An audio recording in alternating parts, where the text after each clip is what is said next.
Attorney Rene Bueno. May nakita ko kanina. Dalawin naman natin Attorney Rene. Oh, wala mo nang pasyal kay Jinggoy. Oh, sige ito na lang. 10 hours ago. Oh, wala mo nang pasyal kay Jinggoy. Yeah, yeah, Anthony Bueno. Lo enviar. Oh, oh, oh, learn the line.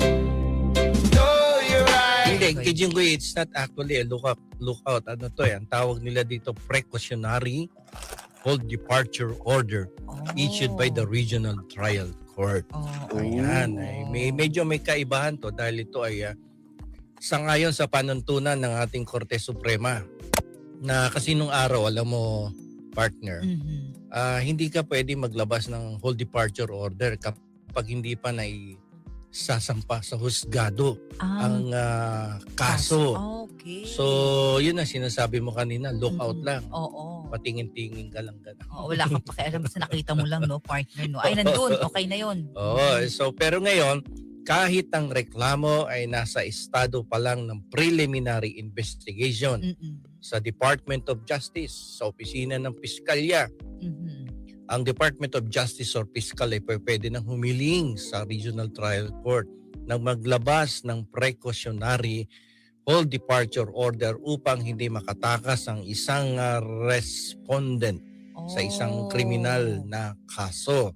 And in this case, sa kaso ni Jinggoy, kahit wala pa sa husgado at nasa preliminary investigation stage pa lamang ang kanyang kaso, ay inisyuhan na siya ng hold departure order. Oo. Ayun. Para sure na sure, partner, no. Ang kaibahan nito doon sa dati, ang naglalabas dati nito, hold departure order, pag public official ang concern, in this case si Jinggoy, Sandigan Bayan. Pero in this case, dahil wala pa naman sa korte, ang naglabas, Regional Trial Court. Yun pala ang kaibahan nun, attorney. Oo. At kahit walang kaso, ilalabas ng ng Regional Trial Court para maiwasan yung pagtakas, no, ng mga respondent. Pero hindi to nagawa, partner, sa ibang mga respondent na may mga... Hindi ginagaya. But this is, I think this is the first time kasi naglabas ng parang circular ang ating Korte Suprema na kahit wala pa yung kahit wala pa yung mga cases filed in court, sa piskal pa lang, pag nag-request ang piskal, ilabas yung hold departure order. Yun. So, Ayun. yun ang kaibahan. Kaya ngayon, si Jinggoy hindi pwedeng mamasyal ngayon sa mahal na araw. Tanda mo, partner, humiling siya dati, di ba, na lumabas ng bansa. Yes, nakahingi siya ng travel authority. Pero this time, baka hindi na siya payagan. Na lumabas kasi may hold departure order. Oo, hanggang sa Pilipinas na lang muna talaga. Mag-Boracay na lang muna si Jinggoy. Naku, sawa na yun, partner. Sa pagudpud. Sabi ni Maylin, attorney, sign na po ba yan? Nahuhulihin na? Alam ni nanay na ang Colgate Maximum Cavity Protection ay may up to 24-hour cavity protection. Si Jinggoy? Hindi natin alam Hindi natin kung sure. kasi preliminary investigation, ilang buwan na naman yan.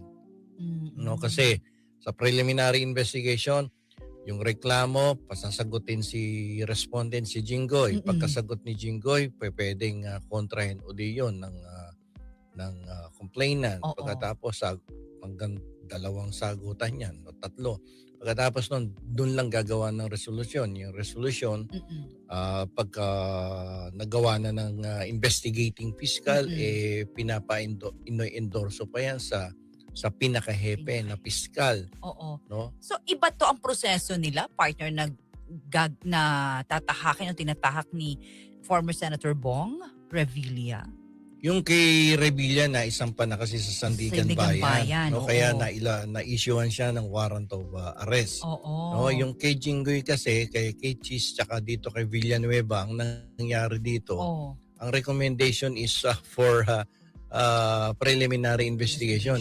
It was supposed to be filing of charges against the 3. Parang nag-iba yung tono ng Senado recently at ito ay naging preliminary investigation. So pag preliminary investigation yan, depende sa resolution ng na investigating fiscal. Kung fiscal. makakakita siya ng reasonable certainty of conviction O ngayon, kay Jinggoy. Jinggoy. Kung merong reasonable Oo. certainty of conviction, that would be the time that they will file the case with the Sandigan Bayan. And an arrest warrant will be issued By the Sandigan Bayan. by the Sandigan Bayan. Okay. Yun medyo humaba ngayon. Pero kung sana ang ginawa ng Senado, recommend filing of charges with the Sandigan Bayan, diretso, walang PI. Yun lang, no, attorney. Oo, nako. Mukhang ito'y aabangan natin dahil magkumpare ito mag-best friend ito, partner. Oo, walang iwanan niya, kaya iniintayan ni Bong Revilla. No, partner. Kung may pelikula, ano kayang title, no? Walang iwanan. Walang Oo. iwanan. Yun ang title nila, walang iwanan. Walang iwanan. Kosa. Oo. Talaga naman, Eto, sabi ni partner, good evening daw, sabi ni Vine Ju. Good evening daw sa'yo. Ni Maruna Reyna. And sabi ni Maylin, attorney, Sisko po, tatagal pa pala sila Jinggoy, Cheese at Joel. Depende yan sa bilis kumilos ng Sa investigating bilis. fiscal. Kung isa, dalawang palitan lang na sagot, sinabi niya na submitted for resolution, then that would be resolved earlier. Alam mo, na-explain mo na to, attorney, partner. Di ba puro mga senador ngayon ang nababanggit natin? Yes. Kung halimbawa lang, hindi naman sa pinapangunahan natin, halimbawa lang, ganun ang sitwasyon, bawas na yung ating mga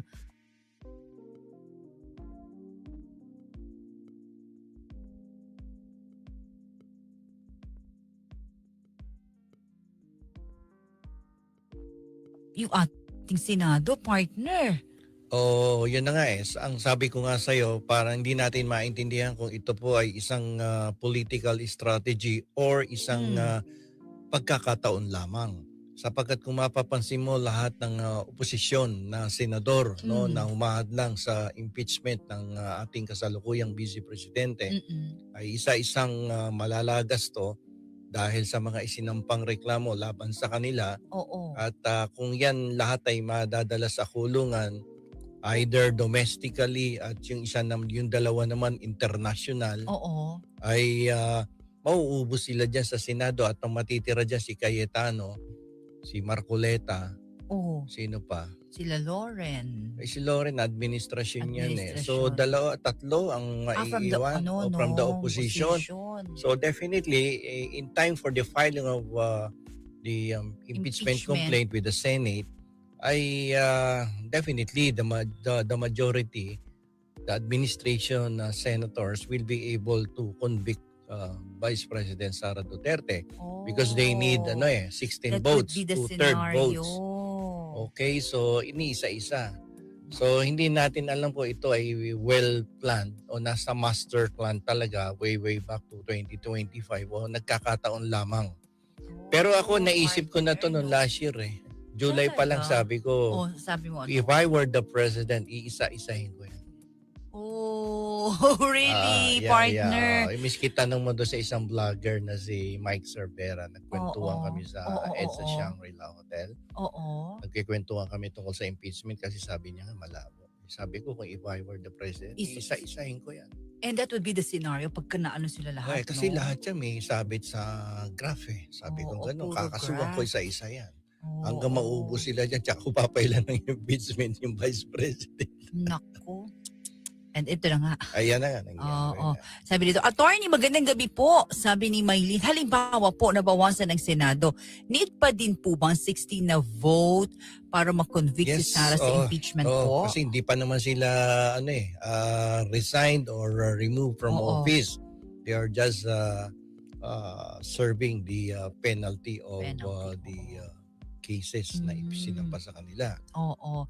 But the possibility ay attorney of impeachment ni Vice President, malaki yung chance. Yung kasi may humabol ng pangatlo di ba? Kasi ang discussion natin before, kung yung dalawa lang ang gagawin nating legal basis, baka pwede pang hindi tumuloy yan sa Senado. Oo. But considering the fact that there was a third impeachment complaint na mukha namang sufficient in substance than in form, Oo. yun baka yun ang dalhin doon sa Senado at Senado. upang mag-umpisa ang impeachment proceedings. Yun lang. Attorney, sabi ni Call 45, tila po, di ba may saucy case po sa si Marcoleta sa, I think, Comelec? Yes, oo, yung Comelec. kanyang non-declaration of the campaign expenditures niya. Oo.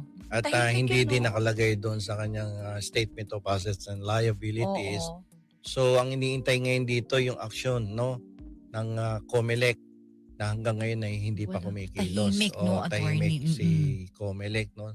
Mas maganda kung interviewin mo to bukas si Comelec chairman. No? Ayan. Ano ba nangyari diyan? At mukhang mukhang natutulog sa pansitan si Sa mga Comelec. natin, program natin dito. Attorney Bueno, law and the law, learn the law.